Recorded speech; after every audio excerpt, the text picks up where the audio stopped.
We're used to thinking very highly of democracy, and by extension of ancient Athens, the civilization that gave rise to it.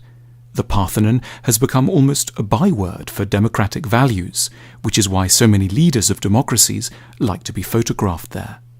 It's therefore very striking to discover that one of ancient Greece's greatest achievements, philosophy, was highly suspicious of its other achievement, democracy. The founding father of Greek philosophy, Socrates, is portrayed in the dialogues of Plato as hugely pessimistic about the whole business of democracy.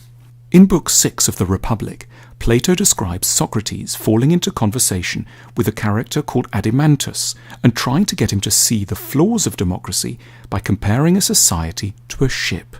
If you were heading out on a journey by sea, asks Socrates, who would you ideally want deciding who was in charge of the vessel?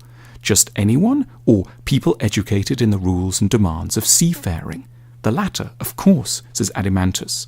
So why then, responds Socrates, do we keep thinking that any old person should be fit to judge who should be the ruler of a country? Socrates' point is that voting in an election is a skill, not a random intuition. And like any skill, it needs to be taught systematically to people.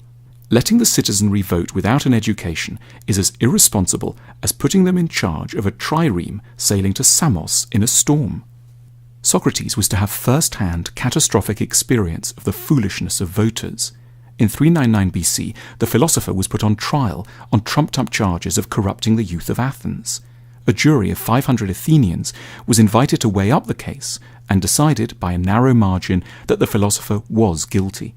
He was put to death by hemlock in a process which is, for thinking people, every bit as tragic as Jesus' condemnation has been for Christians. Crucially, Socrates was not elitist in the normal sense. He didn't believe that a narrow few should only ever vote. He did, however, insist that only those who had thought about issues rationally and deeply should be let near a vote. We have forgotten this distinction between an intellectual democracy and a democracy by birthright. We have given the vote to all without connecting it to wisdom. And Socrates knew exactly where that would lead, to a system the Greeks feared above all, demagoguery.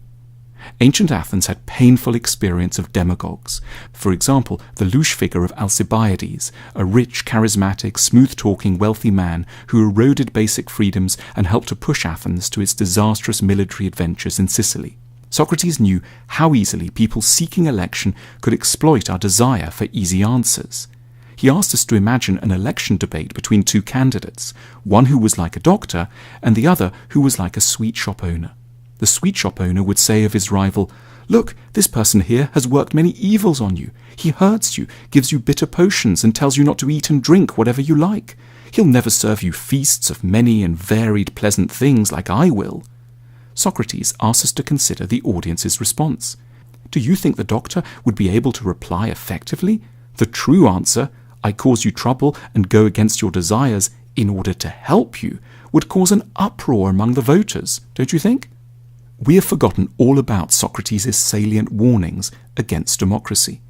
We have preferred to think of democracy as an unambiguous good rather than as something that is only ever as effective as the education system that surrounds it. As a result, we have elected many sweet shop owners and very few doctors.